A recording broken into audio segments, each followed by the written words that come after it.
Sasa let me go straight away to the word. niende moja kwa moja kwa neno. I am excited as I bring this word today Nafurahia ninapoleta neno hili leo, because it's going to change your life. manake litabadilisha maisha yako. I am talking about Ninaongea kuhusu breaking what we call satanic embargoes over your life. kuvunja kile ambacho Now, tunakiita an embargo, kizuizi. yeah, exactly. It is an official order forbidding things. Ni Azimio ama tangazo rasmi la ambalo kuzuia. imeachiliwa katika ulimwengu wa kiroho La kuzuia, la maisha yako ili izuie vitu. is an official order. Ni azimio ambalo ni la kirasmi. Okay, under normal circumstances, the word embargo, Katika hali ya kawaida jina embargo it is an official order forbidding commerce ni la kuzuia ufanyabiashara and commerce and trade. na ufanyabiashara kati ya mataifa. So an embargo, Sasa embargo it is an order forbidding, maybe a certain country is doing business with another country. For example, there is a time I think we used to sell fish ni kuna or wakati chicken ambapo from tulikuwa certain tunauza, countries, and then samaki. an embargo is put. It means that country is banned from bringing those. Is that true? Kukatolewa sheria. Yeah. Hawa wahadisi wana accountants Wasomi hao. ndio wenye hizi lugha. It hinders that country from doing business Inazuia with the other taifa country lile kufanya biashara. or exporting the product and the commodity they were exporting to that country. Kupeleka bidhaa nje ama kuagiza bidhaa ndani kutoka lile taifa. Some time ago we had an embargo on our miraa.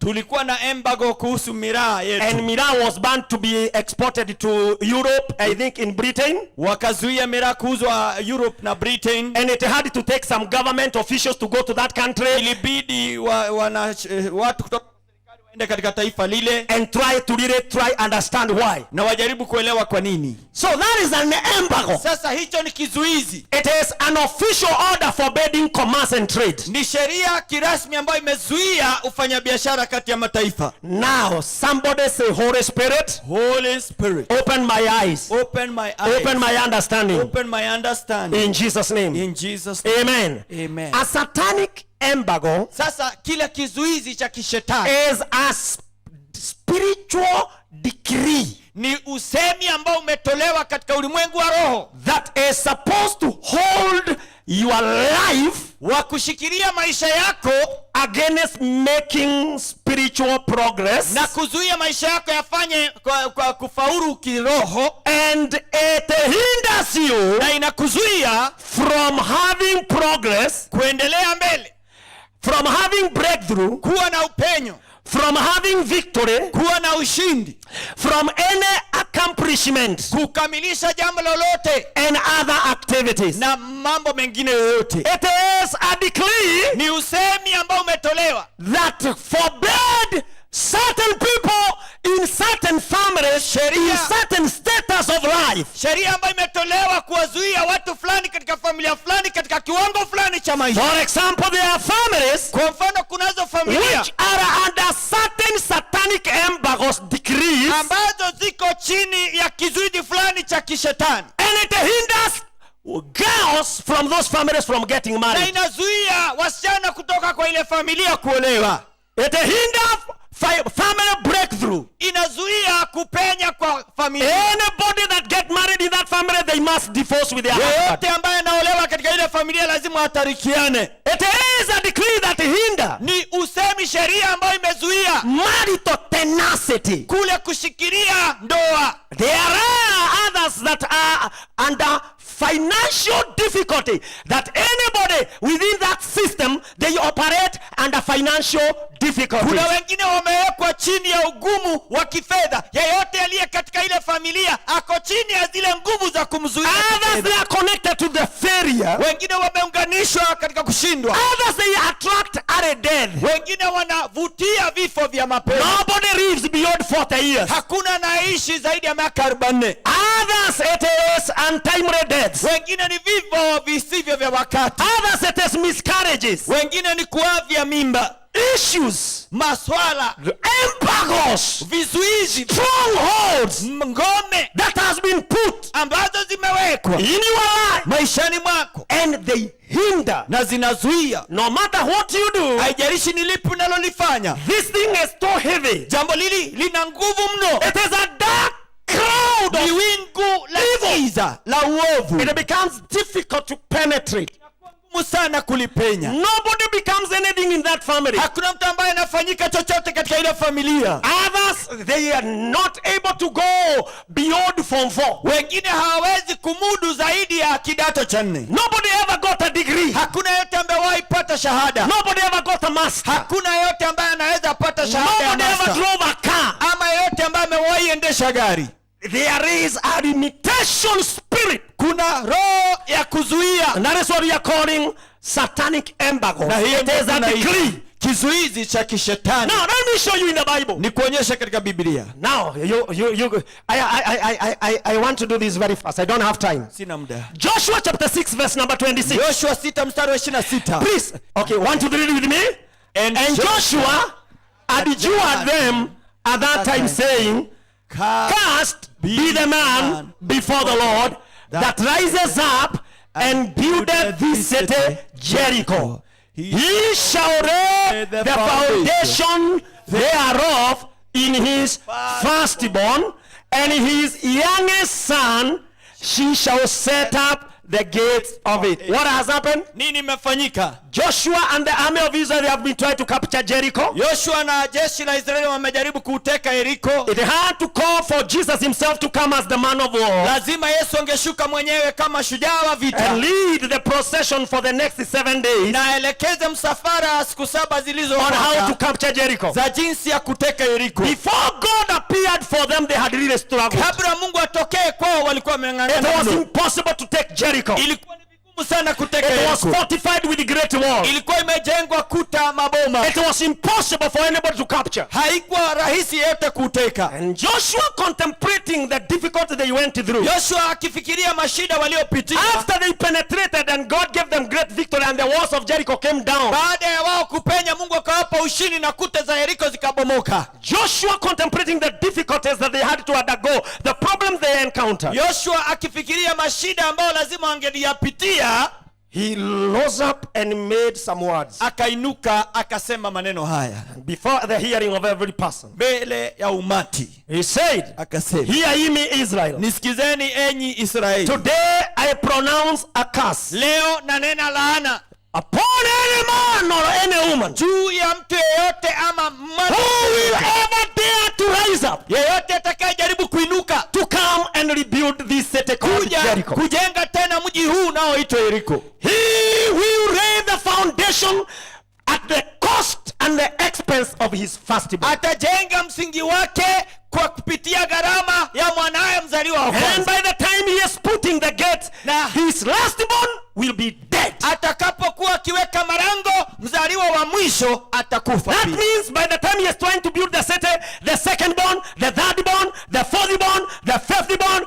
the sixthborn, all his children will die. Hiyo inamaanisha anapomalizia kujenga ule mji, watoto wote ambao wamezaliwa pale katikati, wawe watano wawe wa sita, wamekufa. Because this city is a bad city. Kwa sababu mji huu ni mji mbaya. Now let me tell you, Sasa wacha nikwambie, the generation passed, vizazi vikapita, those people died, watu wakafa. another generation came, Kizazi kingine kikaja, they also died, wakafa pia. another generation, Kizazi kingine, there rose a man pakainuka mtu at a given time down the line, wakati mmoja katika msururu wa vizazi, and he decided to build Jericho. akaamua kujenga Yeriko. He did not know Yeye hakujua that Jericho had an embargo. ya kwamba Yeriko ilikuwa na embargo, It had a curse. ilikuwa na laana. He came innocently, Yeye alikuja bila hatia, thinking he is going to help the people of Jericho to rebuild their city. akifikiri kwamba yeye anajaribu kusaidia watu wa Yeriko kujenga mji wao Let tena. me show you in the scripture. Wacha nikuonyesha katika It is maandiko. recorded in 1 Kings 16 Imeandikwa katika Wafalme wa kwanza 16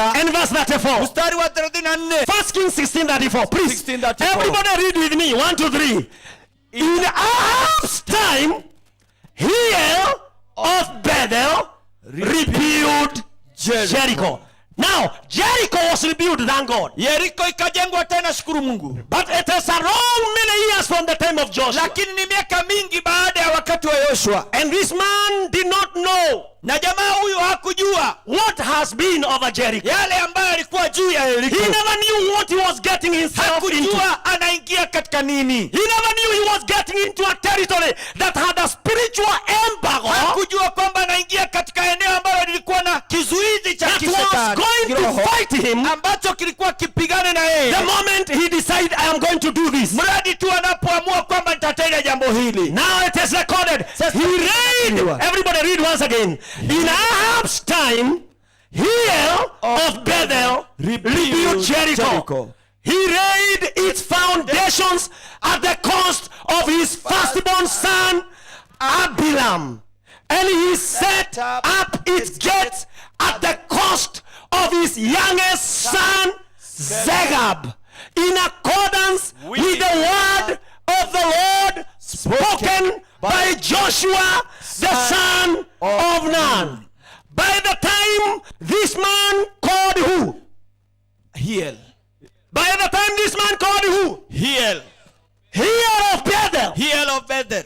Bethel means the house of God. Bethel inamaanisha nyumba ya Bwana. That means he was a believer. Hiyo inamaanisha alikuwa anaamini. He was a good man. Yeye alikuwa mtu mzuri. He loved God. Alipenda Mungu mno. I believe he had married his wife in the church. Naamini alikuwa ameoa mke wake kanisani. I believe his children had been dedicated in the church. Watoto wake waliwekwa wakfu kanisani. He was doing a good work. Yeye alikuwa anafanya kwa Mungu innocently, without knowing, bila hatia na bila kujua. By going to Jericho, kwa kwenda Yeriko, what was he putting himself into? Alikuwa anajiingiza katika nini? By the time he laid the foundation of the city, alipokuwa ameweka msingi wa ule mji, suddenly his firstborn started to have conversions. Mwanae mzaliwa wa kwanza akawa na joto. He was taken to Kenyatta. Kapelekwa Kenyatta. He was taken to Mata. He was given X-ray. He was given X-ray. He was done whatever, meno, whatever. He was done what all these things. The child, the son became worse and worse. Yule mtoto akawa mbaya zaidi. And finally he died. Baadaye akafa. They held the first burial. Wakafanya mazishi ya kwanza. And then the man went on the work. Akaendelea na kazi. And then in the process of putting some few things, the second son also started getting headaches. Mwana wa pili akaanza kupata kuumwa na kichwa. Maumivu ya kichwa. He was rushed to where was he rushed? Aga Khan, eh? Aga Khan. He was rushed to Aga Khan. Ndiye huyo CT scan. And the mother was there crying and praying, oh God, save my son. Mungu usichukue mtoto wangu. But before long, kabla ya muda mrefu, the son was gone. Kabla kipindi mtoto akaenda. The city is still coming up. Muji bado unaendelea kujengwa. Before they put the creameries of the KCC. Baada ya weke KCC kule ndani. The third son now started becoming weird. Watatu wakaanza kukaa ni kama kuna kitu kimeingia. And he had some pains in the back. Akawa na uchungu wa mgongo. With his wife. Na mkewe. And then all of a sudden they were gone. Wakawa ameenda. It is recorded in the Bible. Imenakiliwa katika Biblia. By the time he was setting its gate, alipokuwa akiwekelea marango hivi, he had paid the last cost of the youngest son. Akalipa gharama ya mwisho ya mwanawe. And the last son was called who? Zegab. He was called who? Zegab. And this, at that time, wakati huo, when now you ask yourself, unajiuliza swali, is life worth it? Maisha yanafaa mambo haya. What is the use of building houses and getting land and driving big cars at the expense of your own family? You have no wife, you have no children, you have no husband, you are left with nothing. Hauna mke, hauna watoto, hauna kitu, umewachwa bila kitu. You have lost everything. Umepoteza kila kitu. You know, losing children is the worst thing that can happen. Unajua kupoteza mtoto ni ile jambo mbaya sana linaweza fanyika. You have heard of accidents in this country that has taken a whole family. Umesikia ajali katika nchi hii ambazo zimechukua jamii nzima. The other day we had a family losing their 3 children. Tulikuwa na familia ambayo ilipoteza watoto watatu. I don't know, 7 years, 6 years and 3 years. They were slaughtered and thrown in the river. Wakachinjwa, wakarushwa kwenye mto. The only problem in Kenya, we follow things in 2 days they are finished. Shida ya Kenya tunawafuata mambo siku mbili tunasahau. There is no greater pain. Hakuna uchungu mkubwa. There's no need of having anything. Hakuna haja ya kupata chochote at the expense expense of your family. katika gharama ya watu familia yako. Now that is an embargo. Sasa hii ilikuwa kizuizi. It is a spiritual power Ni nguvu ya kiroho that is put somewhere in the spiritual, ambayo ilikuwa imewekwa mahali katika ulimwengu wa roho, and it is intended to fight you. na imekusudiwa ipingane na And wewe, you don't know what is fighting you. na wewe haujui ni nini inakupiga. How many are with me? Blessed be the name of the Lord. Bwana Yesu asifiwe. Now let me take you to a story in the Bible. Wacha nikupeleke katika hadithi katika I will not Biblia. dwell on it because of my time. Sitakaa mno pale kwa sababu ya muda. Matthew 21, 18 to 22. Mathayo 21:18 hadi Let me show 22. you how a spiritual embargo come. Matthew 21, 21. It says, early in the morning, read with me 1, 2, 3. Early in the morning, what happened? As he was on his way back to the city, he he was hungry. Seeing a fig tree by the road, he went up to it, but found nothing on it. on it except leaves. Then he said to it, may you never bear fruit again. Immediately the tree withered. Continue. When the disciples saw this, they were amazed. How did the fig tree wither so quickly? They asked. Continue. Jesus replied, I tell you the truth. If you have faith and do not doubt, not only can you do what was done to the fig tree, but also you can say to this mountain, go throw yourself into the sea, and it will be done. Verse number 22 says what? If you believe, you will receive whatever you ask for in prayer. Now listen. Sikiza sasa. It is amazing. This I don't want to get to the depth of this. Sitaki kuingia This katika is a undani. very deep well. Ukijaribu kuingia bila ile deep stick utapotea. Utapotea. Usidhubutu, ni mbaya, ni hatari. Because Kwa sababu you remember earlier in John chapter 4, katika Yohana 4, no, not chapter 4, I think after the temptations of Jesus, baada ya majaribu ya Yesu, the devil took him to the wilderness.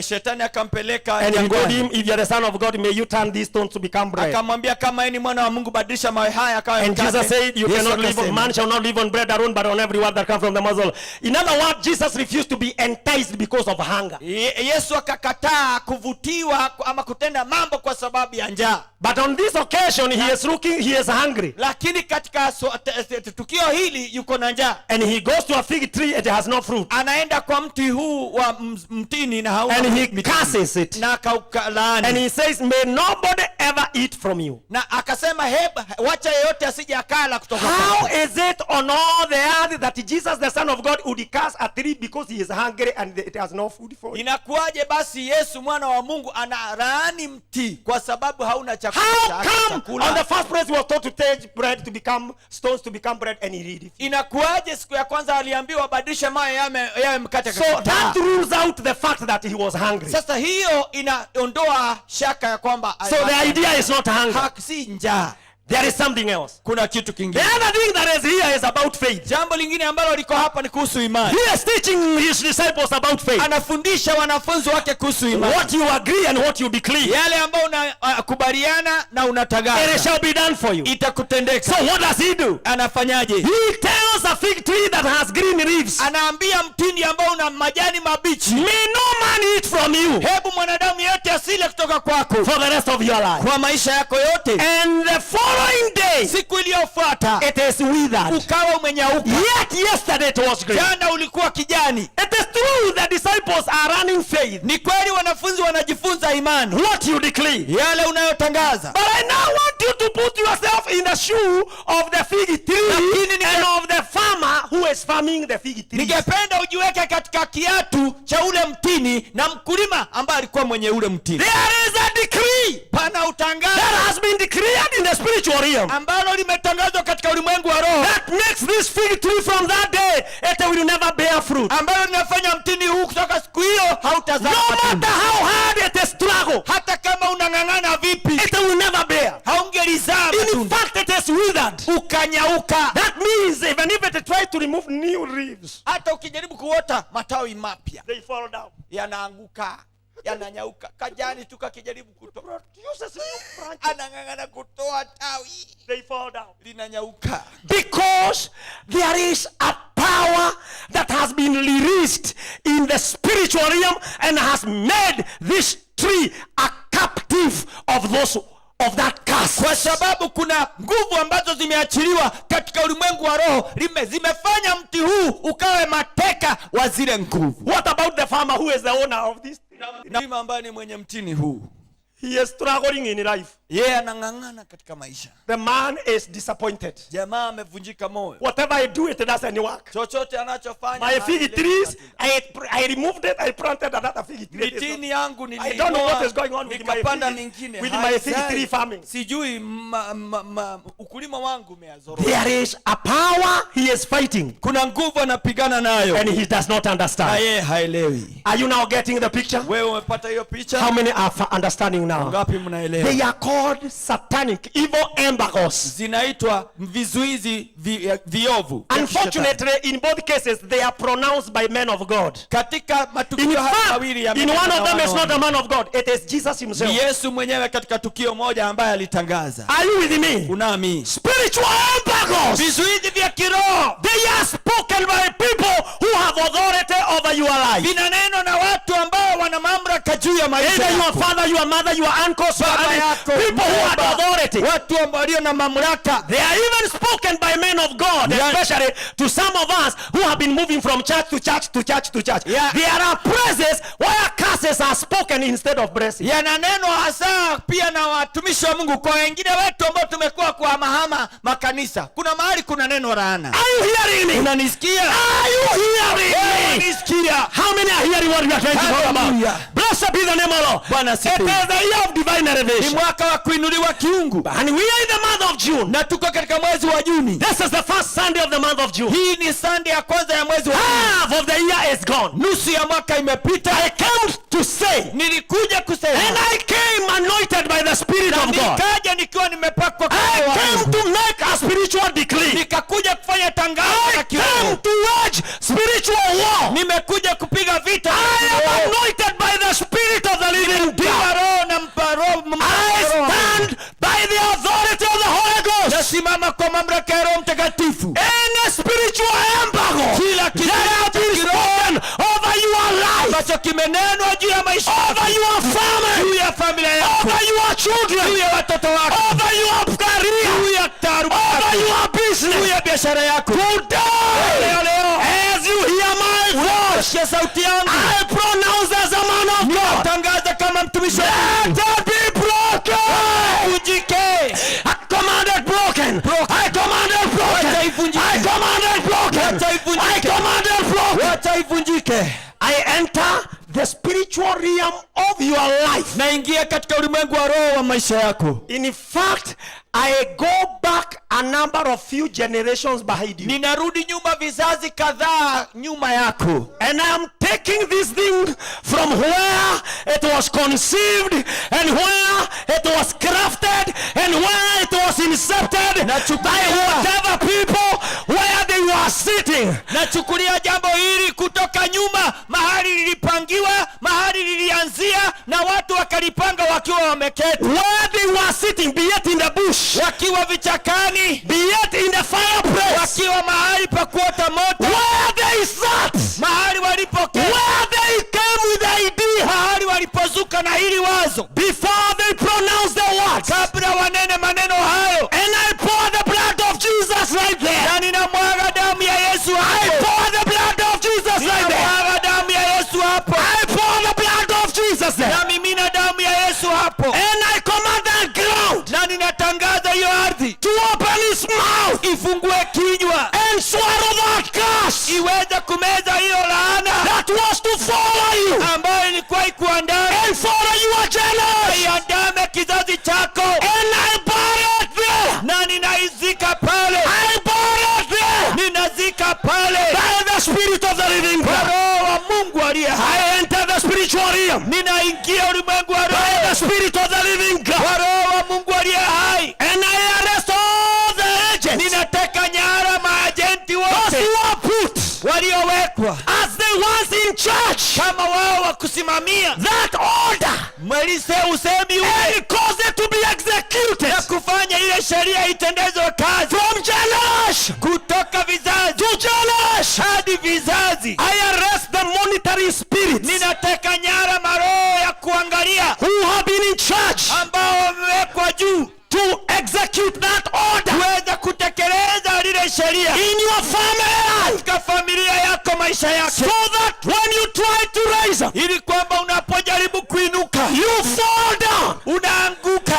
You start a business Unaanza biashara and you fall down. inaanguka. You start to do a course. Unaanza kufanya kosi It is terminated. inaangushwa. I now take charge over those monetary spirits, Nachukua usukani juu ya haya maroho, and as a man of God, na kama mtumishi wa Mungu I arrest those powers now. nayateka nyara. Now, goja. Pastor, tuelewane. Hiyo mambo unasema inawezekana.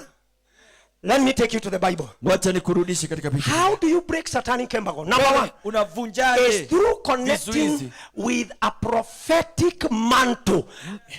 Ni kuweza kujiunganisha na upako wa kinabii, Through prophetic mantle kupitia of a man of upako God. wa Now, kinabii wa mtumishi wa Mungu. I will not go far. Sitaenda mbali, I will take you just very near nitakupeleka karibu mno for the sake of time. kwa sababu ya muda.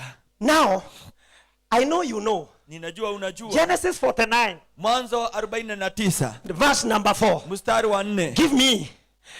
Turbulent, everybody read, please. Turbulent as the water, you will no longer exhale, for you went up unto your father's bed, unto my coach, and defiled it. Amen. Go to verse 7 Enda mstari wa 7. of the same.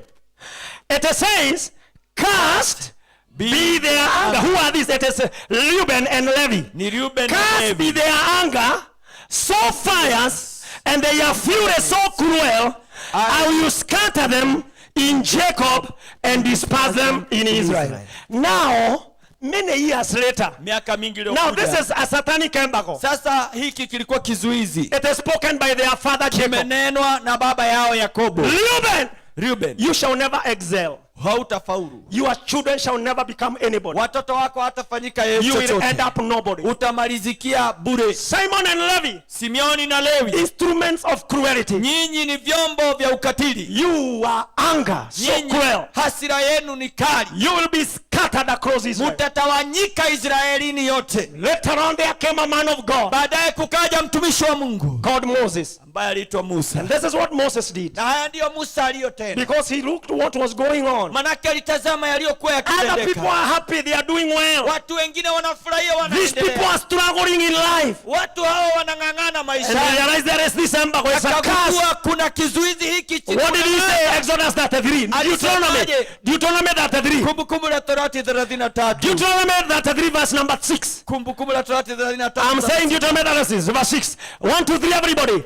Let Reuben live and not die, nor his men be few. So what does he do? Alifanyaje? He reverses the satanic embargo spoken by their father Jacob as a man who has spiritual authority over these people. Akabatilisha ule kizuizi cha kishetani ambacho kilinenwa na baba yao kama mtu ambaye alikuwa na mamlaka juu ya watu Their hawa. father said you will never excel. Baba yao alisema hawatafaulu. Moses says, Musa anasema, Reuben, you will live and not die. utaishi hautakufa. And you will do what? Na utafanyaje? You will not be few. Hautakuwa You will not die. hautakufa. Verse 11. Mstari wa What 11. does he say about Levi and his brother? Anasemaje kuhusu Lawi? He said, bless all his skills, O Lord, and be pleased with the work of his hands. Are you hearing? Unanisikia? Smite the loins of those who rise up against him.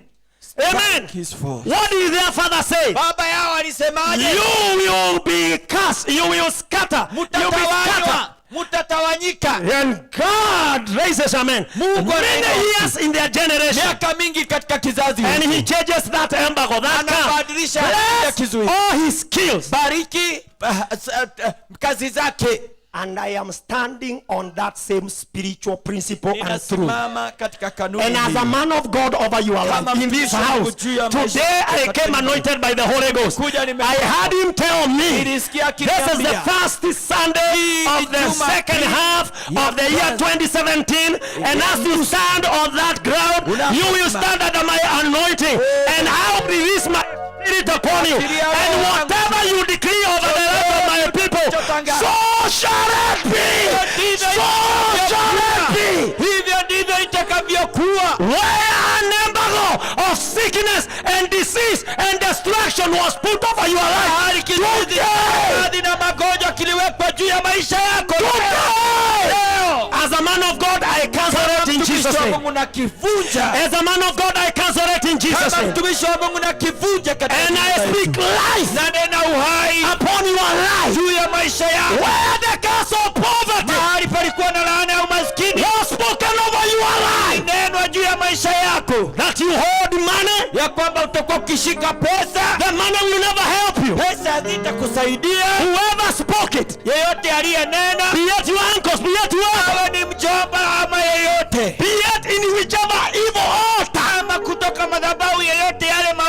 Some people went to consult witches, your mother, your father, thinking they were doing you a favor. Walienda kwa wachawi wakidhania wanakutendea kizuri. And days allowed things to start happening, and they found your spiritual life. Wakaruhusu mambo yatendeke, yakafunga ulimwengu wako wa roho. No wonder, even in your womb, hata katika utumbo, at times you feel like your intestines are bound with unasikia kama matumbo yako yamefungana, yamefungwa minyororo. As a man of God, I unlock those lockings in the name of the Lord Jesus Christ. And I that curse. I curse that curse. I lose those powers. I lose those powers in the name of the Lord.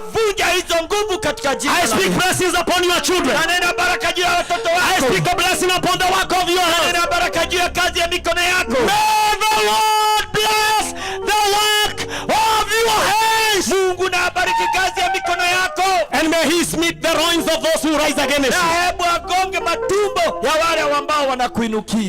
Now, let me a bit slow down because I have not gotten there.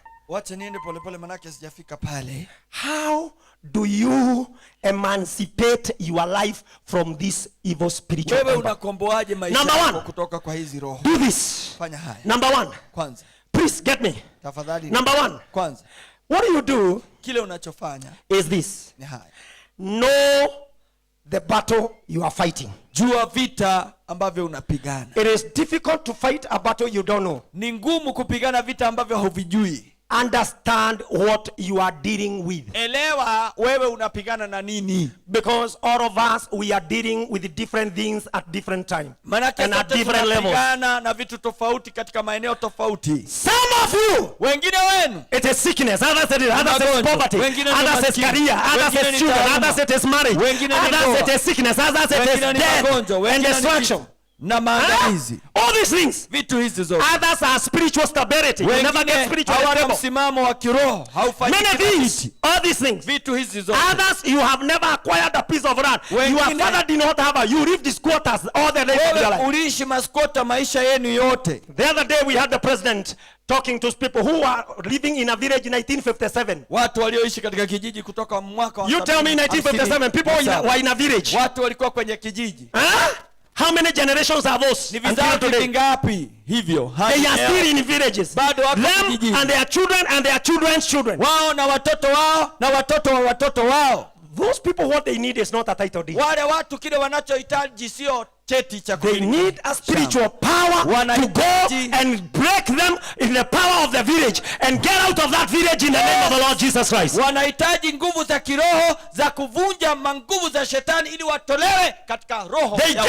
of the village because they will never excel. Their children are bound in the life of a village. Yet they love God. They are good people. And that is what we are talking about. Haya, Know what are you fighting? Wewe jua unapigana na nini. What is your battle? Vita vyako ni Notice what it says in the Bible. Gundua vile inavyosema katika Biblia. It says Inasema hivi. in the book of Luke 14:28. Luka 14:28. Luke 14:28. Luka I am almost getting there. Please, everybody read with me. Suppose one of you want to build a tower. Will he not first sit down and estimate the cost to see if he has enough money to complete it? If you want to build a tower, ukitaka kujenga mnara, please don't go to start the work blindly. Usiende kuanzisha kazi hivi tu. Sit down. Keti chini. Know what you are about to get into. Jua unaingia katika jambo gani. For you to get any move in spiritual victory, sit down. Know what is fighting you. What are you fighting? Ili uweze kupiga hatua yoyote ya kiroho, keti chini. Jua ni nini unapigana nacho. Where did the axe fall? Shoka lilianguka wapi? Where did the rain begin to beat you? Mvua ilianza kukunyeshea wapi? Calculate. Piga the hesabu. Cost piga hesabu. it will take. Hesabu gharama itakayogharimu. Are you with me? Unaamini? This man who went to rebuild Jericho, jamaa huyo aliyeenda kujenga tena Yeriko, he had not calculated the cost. hakuwa amepiga gharama. He never knew how much it will cost. Hakujua itamgharimu nini. That by the end of that work he will have no son or a child remaining. Kwamba katika mwisho wa ile kazi hatakuwa na mzaliwa wa kwanza na watoto wote. He would have gone to a man of God or done even impossible to get the spiritual freedom before he started the work. He would have saved his own children. Aweze kupata uhuru wa kiroho kabla. He would have saved his own family. Okoa familia yake. I'm telling you the truth. Nakwambia ukweli. But now he got into it. Sasa akaingia tu. But he don't know what he is getting into. Hakujua anaingia kuhusu nini. Hallelujah. Hallelujah. How many are with me until now? Bwana Yesu asifiwe sana. So get to know. Number 2, know the price. Pili, gundua gharama. Know the price that will pay. Jua gharama utakayolipa. Because it is important. Kwa sababu ni muhimu. Including Jesus for him to save us. Hata Yesu ili atuokoe. He had to calculate the cost. Lazima angehesabu gharama. It is written in 1 Peter chapter 1 verse 19. Katika kitabu cha kwanza cha Petro 1:19. But with the precious blood of Christ without blemish he purchased us. 1 Corinthians 6:20. You are bought at a price. Therefore honor God with your body. Know the price. Jua gharama. Everything worthwhile in life. Chochote ambacho cha muhimu cha maisha. It will cost you. Lazima kitakugharimu. I'm telling you the truth. Ninakwambia ukweli. You go look where they are selling property. Wewe enda mahali wanauza manyumba, vehicles. Go to any car bazaar here. Enda katika bazaar yoyote ya kuuzia magari. Every good car it has a price tag. Gari yoyote nzuri ina gharama yake. I'm telling you the truth. Ninakwambia ukweli. It will cost. Itakugharimu. Whatever worthwhile in life to do. Chochote cha muhimu cha maisha ambacho utaamua kutenda, it comes with a price tag. Kinakuja na kibandiko cha gharama. Ministry come with a price tag. Huduma za good family come with a price tag. Familia nzuri zinakuja na gharama. Success in business comes with a price tag. Faulu katika biashara kuna gharama yake. Get to know what it will take. Hata kujua itagharimu nini. Number 1, know what is your battle. Jambo ya kwanza, gundua vita vyako. Where is the spiritual embargo you are fighting? Kizuizi cha kiroho unachopigana nacho. Then know what it will cost. Gundua itagharimu nini. Because to some it may cost their own very life. Kwa sababu kwa wengine itagharimu maisha yao. There is nothing worthy to do that will take you to the grave when you are not supposed to have gone to the grave. Leave it. Hakuna kitu cha muhimu cha kufanya nayo. Afadhali ikae. Uhai ni muhimu kuliko pesa na nyumba. Afadhali ikae. Kama ni itachukua uhai wako, Yesu aliamua. Alijua itachukua uhai yake. Lakini yeye alikuwa tayari. Kwa nini? Kwa nini alikuwa tayari? Kwa sababu alisema hata kama akipenda uhai wake bado atauchukua tena. He will gain it back. Yeye alifanya hivyo. Lakini mimi na wewe, we are not supposed to die for you to get a house or a car. Wacha ikae. Si ni sawa? Bwana asifiwe. Amen. Kama ndugu zako mnasosania proti na hii unajua inaleta kifo, afadhali ikae. Mwashie na roho safi. Mwambie ndugu yangu, wewe ni ndugu yangu. Ukiwa na kitu ni kama niko naye. Na mimi nikiwa na kitu ni kama uko naye. Hakuna haja ndugu yangu tuuane. Hii kashamba fanya hivi, chukua na roho safi. Kuna Mungu mbinguni Mbinguni. ana njia ya kunilipia na njia ingine, na sina shida ndugu yangu. Take it, I give it to you in good faith. It's okay, no problem. Wachana. Save your neck. Okoa shingo lako, Save your neck.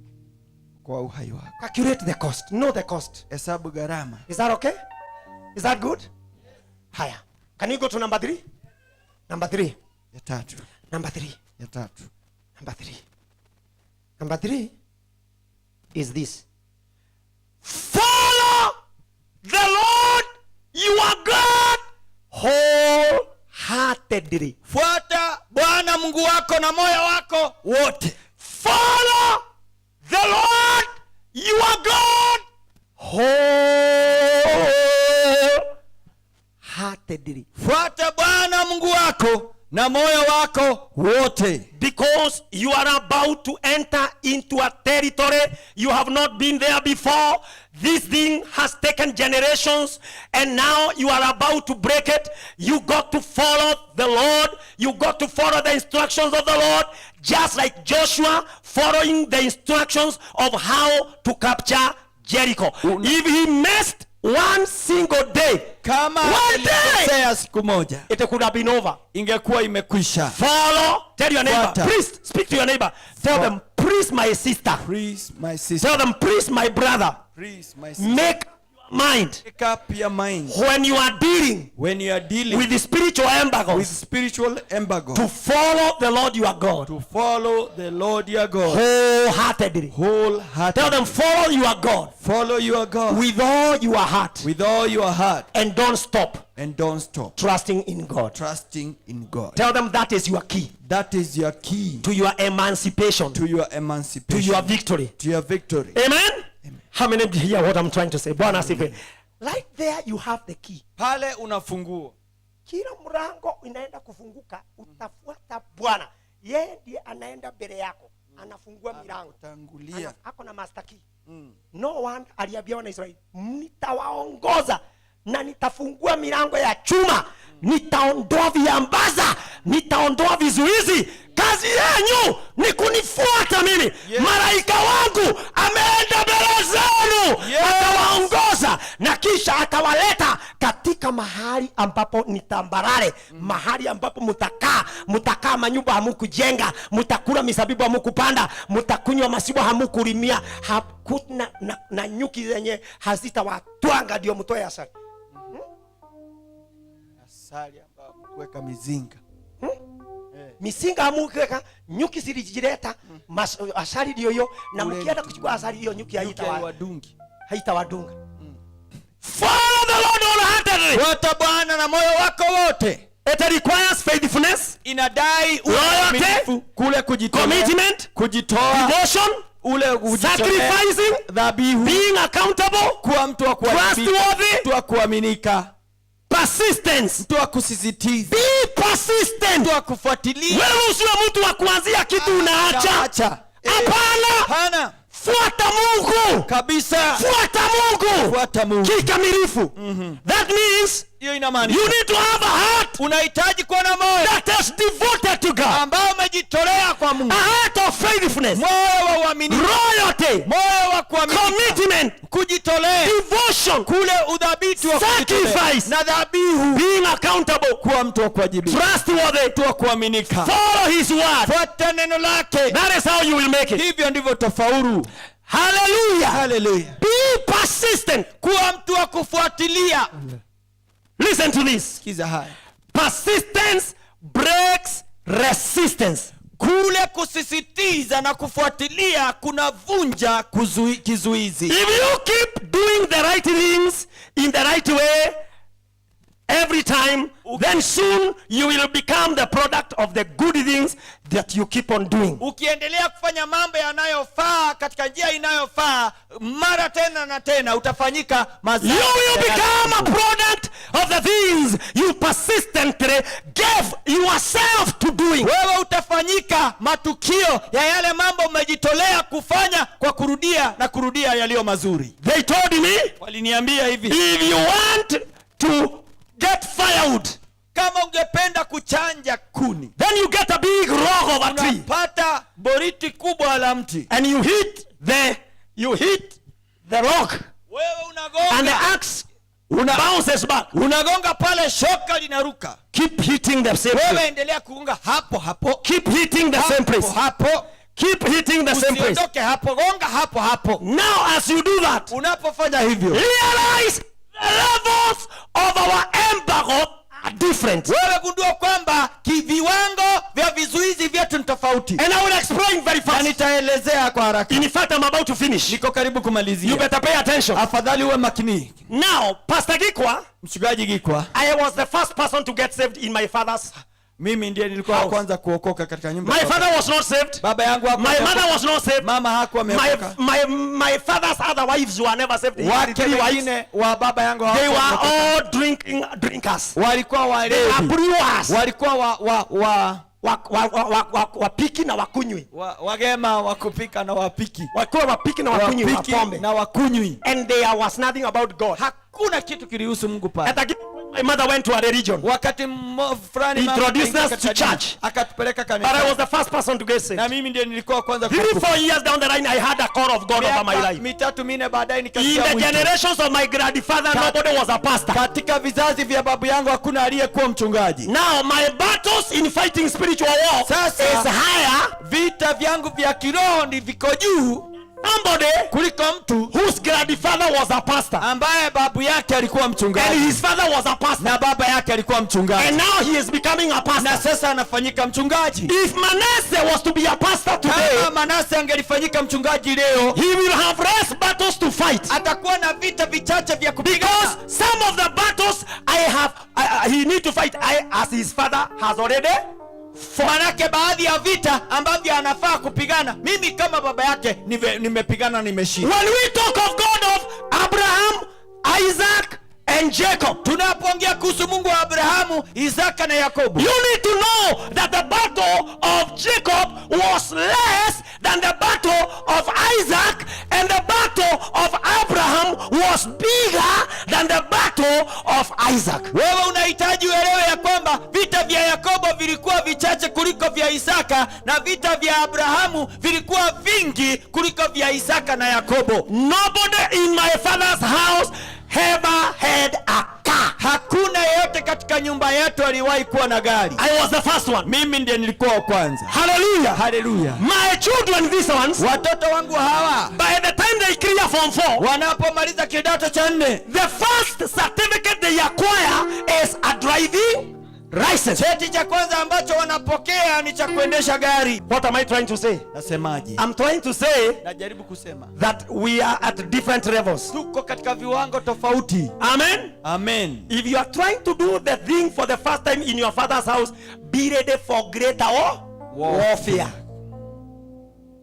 If you are it's like firstborn. At times firstborns in families, they have more battle to fight than the other. Wazaliwa wa kwanza wengi katika familia wanakuwa na vita vingi vya kupigana kuliko hawa It's watoto true. wengine. Ni It's kweli. true. Ni kweli. Because they are featuring into what nobody else has been. Kwa sababu wanaingia katika kitu ambacho hakuna mwingine amewahi. It's the same way. Ni hivyo hivyo. If you are the first one trying to buy a car in your father's, utapigwa vita. Wewe kama ndio wa kwanza unajaribu kununua gari kwenu, vita If you are viko. trying, tell your neighbor, follow the Lord your God wholeheartedly. Follow the Lord your God Tell wholeheartedly. them, connect with the higher anointing. Connect with the higher anointing. Tell them, this is your season. This is your season. Tell them, no embargo No embargo shall hold you down. shall hold you down. Now tell them, follow the word of the Lord Follow the word of the Lord wholeheartedly. wholehearted. And this is why I will finish it. Hapa ndipo namalizia In Jesus' name. katika jina la Yesu. Please hear this. Sikia haya. Keep doing, be persistent, do the right things Endelea kufanya mambo yanayofaa to the glory of kwa God. utukufu wa Mungu. Follow the Lord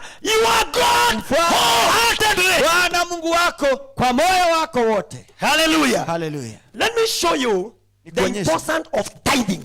Umuhimu You have never wa fungu known. la kumi. Let me show you now. Nikuonyeshe. In breaking spiritual embargoes. Katika kuvunja vizuizi vya kiroho. Tithing and the power to break spiritual embargoes. Kutoa fungu kama There is a scripture Cha I know you kuvunja. don't like kuna andiko ambalo because it unajua has upendi. been abused. Kwa sababu limetumiwa vibaya. Go to Malachi 3 verse number 10. Malaki 3 mstari wa 10. 11 and 12. We will read there and finish. Hapo ndio ninamalizia. Tunamalizia. 1, 2. Everybody please read this one. Even if you are not reading the others, hii sasa soma. 1, 2, 3. bring the whole tithe into the storehouse, that there may be food. I want you to write down the benefit. Number one inasema bring the whole tithe into the storehouse. Inaweka koma. Amen. Kikoma. Then after that koma inaanza kufuatisha vitu zenye zitafanyika. Number one, that there may be food in my house. That is the first thing. Once we don't bring the tithe, then the house of God will struggle. There will be struggle. Tukikoma We are not able to pay our bills. We are not able to do the work of the hatutaweza ministry. kulipa bili zetu, kazi ya huduma It will not continue. Ministry require money huduma inahitaji pesa as much as ministry require people. kama vile inavyohitaji watu pia. Amen. Amen. Bwana asifiwe. Asifiwe. So that is why we bring our Hiyo tithe. ndio sababu That there may be food in the house. ilikuwa na chakula katika nyumba. Test me in this way. Jaribu katika njia hii. Says the Lord Almighty. Anasema Bwana Mungu. The next statement is everything. Hiyo kingine ndio inamaanisha kila kitu. Everybody now hear this. And see, everybody read with me. Inaona imewekwa mabano. Mabano. Unaona imewekwa mabano. Mabano. Apostrophe, inaitwa apostrophe. Ehe. Imewekwa mabano. And see, everybody read with me. And see, if I will not throw open the floodgates of heaven and pour out so much blessings that you will not have room for it. Now notice one thing. There is a full stop and there is hiyo mabano haijatolewa. Kuna full stop na mabano haijatolewa? Nyinyi mfuate. Wangapi mko na mimi?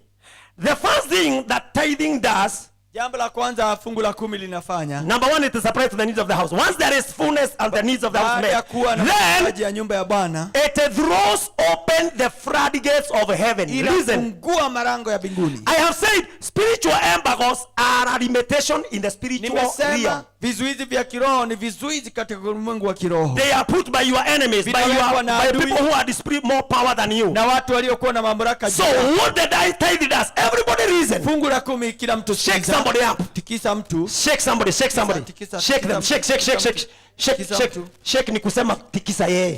Tikisa. Mwambie amuka. Tikisa, mwambie. Mwambie saa ndio hii. Sasa lisana. Mwambie uipate ama uikose. ama uimisi. Tikisa yeye, mwambie saa ndio hii. Sasa ndio lisana. Uipate Uget ama uikose. ama umisi. How many are ready to receive it? Hallelujah. Now let's go slowly and see if I will not throw open the floodgates of heaven.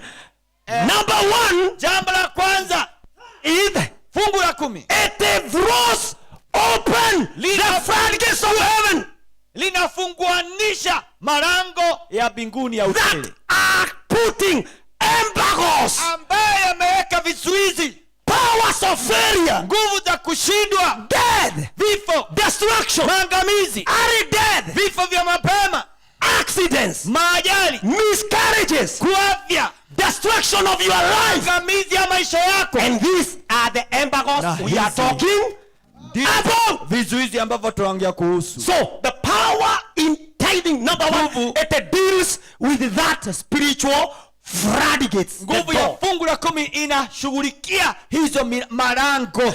After it deals with those gates that are in the heavenly realm, Baada ya kushughulikia hayo marango ambayo yako katika ulimwengu wa kiroho, it opens the taps. Inafungulia mifereji. And God starts to do what?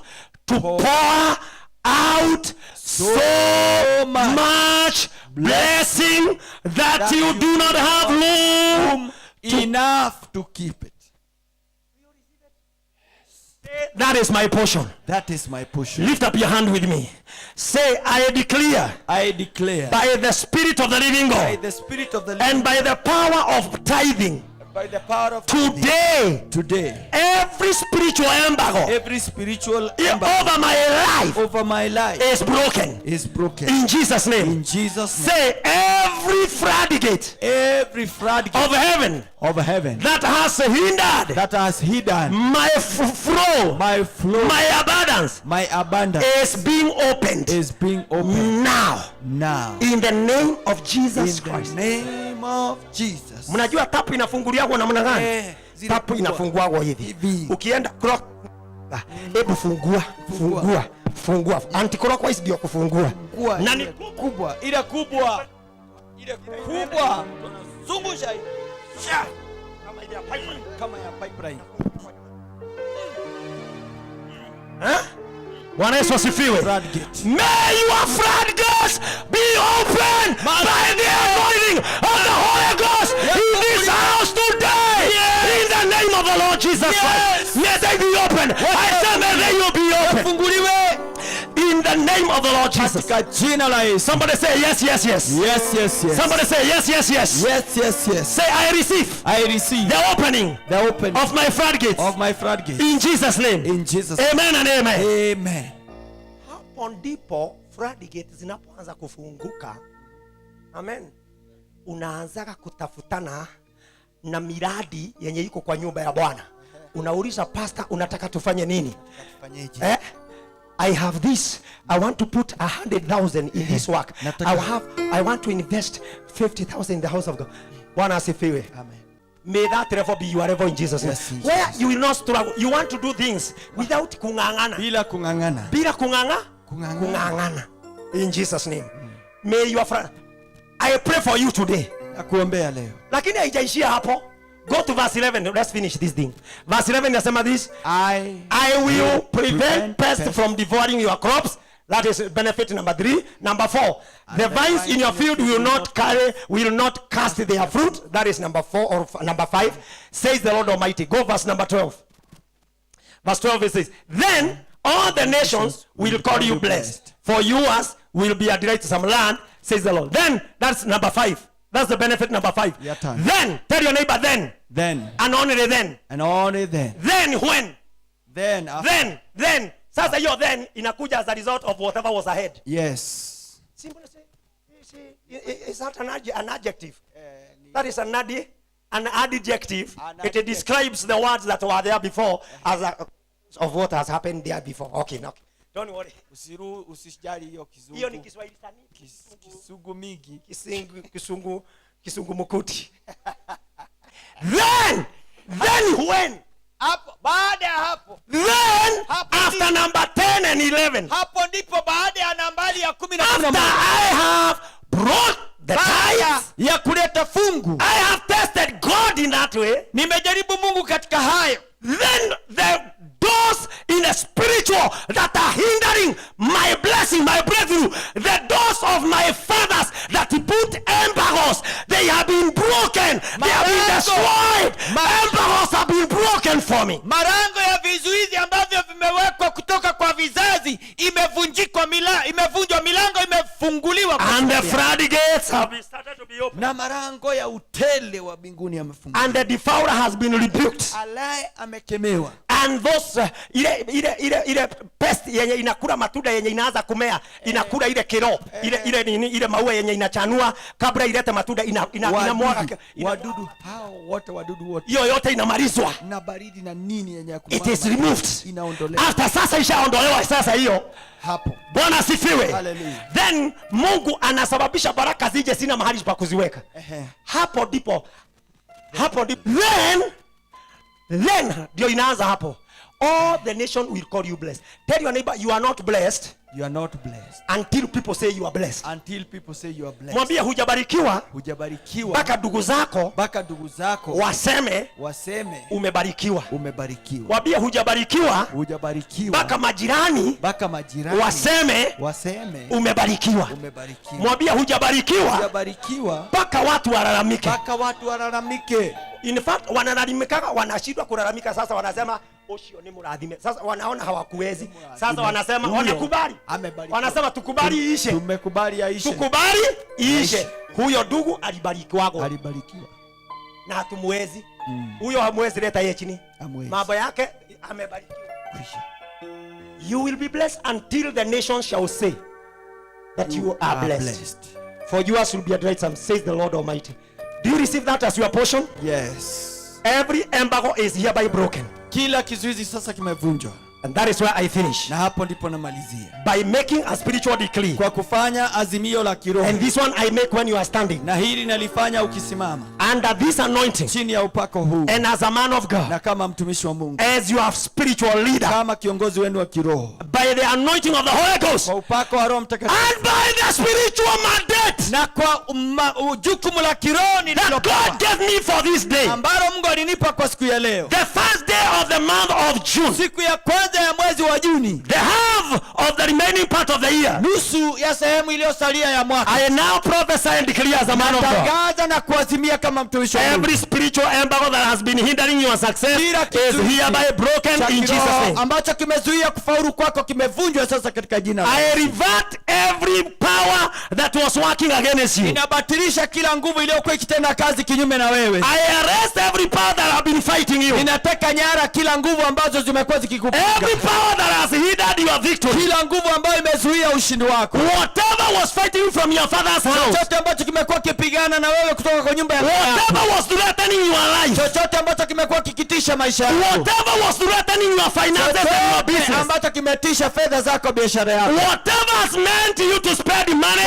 on drugs and medication, you never make progress because of sicknesses. Ambacho kimefanya utumie pesa katika madawa na magonjwa na maradhi, hauendi mbele.